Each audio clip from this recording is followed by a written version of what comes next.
Hello everyone, আজকে আমরা চলে এসেছি রবীন্দ্র সরোবরে। তোমাদেরকে সম্পূর্ণ ভিডিওটা রবীন্দ্র সরোবরে দেখাবো।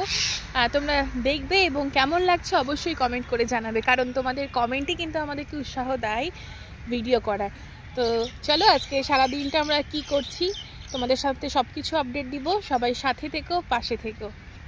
যারা চাইছো কলকাতার বাইরে থেকে আমি রবীন্দ্র সরোবরে যাব কিভাবে, তাদের জন্য স্পেশালি কিন্তু আমার এই ভিডিওটি। তোমরা দেখতে পাচ্ছ, তোমরা রবীন্দ্র সরোবরে কিন্তু কলকাতার যে কোনো প্রান্ত থেকে আসতে পারবে।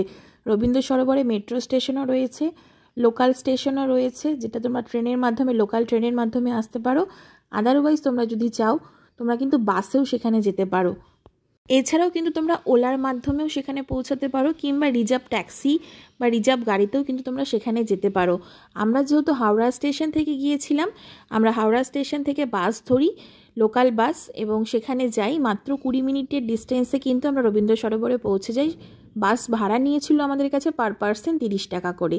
রবীন্দ্র সরোবর কিন্তু টাইম হচ্ছে সকাল 5টা থেকে সন্ধ্যে 7টা পর্যন্ত। গরমকালে কিন্তু টাইমটা একটু পিছিয়ে যায়, শীতকালে কিন্তু টাইমটা একটু এগিয়ে যায়। তাই তোমরা যখন যাবে এটা একটু মেনটেন করে যেও। রবীন্দ্র সরোবরের এই প্রাকৃতিক সৌন্দর্য আমাকে কিন্তু মন মুগ্ধ করে তুলেছে। তোমরা দেখতেই পাচ্ছ চারিদিকে এত গাছপালা, এবং আমরা যেহেতু সকালের টাইমে গিয়েছিলাম, চারিদিকে কিন্তু পাখির কলরবে এক সুন্দর মুগ্ধ পরিবেশ যাকে বলে। এত সুন্দর লেগেছে, আমি ভাষায় প্রকাশ করতে পারবো না তোমাদের সাথে। তোমরা সচক্ষে না দেখলে হয়তো সেই জিনিসটার ফিলিং আনতে পারবে না। যাই হোক, আমার তো বেশ ভালো লেগেছে। এই নিয়ে আমি রবীন্দ্র সরোবর দ্বিতীয়বার গেলাম। কিন্তু এর মধ্যেই রয়েছে দুর্গা মিউজিয়াম। এই দুর্গা মিউজিয়ামে কিন্তু আমার প্রথমবার যাওয়া।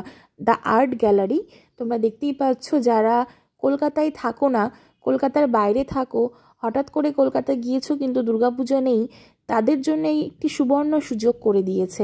দেখতেই পাচ্ছ এখানে কিন্তু দুর্গা ঠাকুরকে প্রিজার্ভ করে রাখা হয়। বিভিন্ন বছরের দুর্গা ঠাকুর, বিভিন্ন সাজের দুর্গা ঠাকুর কিন্তু তোমরা এখানে পেয়ে যাবে।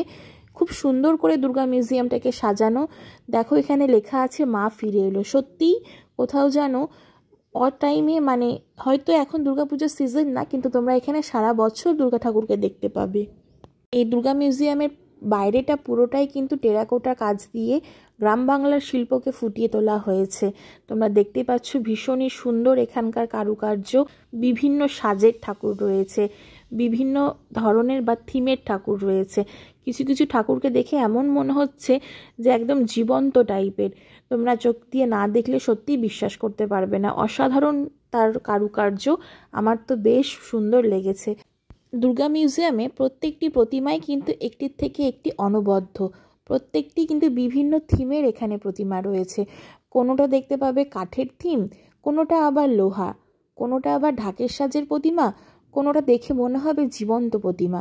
যাই হোক, ভীষণই সুন্দর এখানকার কারুকার্য, এবং কোথাও দাঁড়িয়ে গ্রাম বাংলা শিল্পকেই কিন্তু বারবার করে ফুটিয়ে তোলা হয়েছে আমাদের এই রবীন্দ্র সরোবরের দুর্গা মিউজিয়ামে। ভীষণই সুন্দর। যারা কলকাতার বাইরে থাকো, হঠাৎ করে কলকাতায় এসেছো, তাদেরকে অবশ্যই বলবো একটি বার হলেও দুর্গা মিউজিয়ামে ঘুরে এসো। আশা করছি তোমাদের ভীষণ ভালো লাগবে।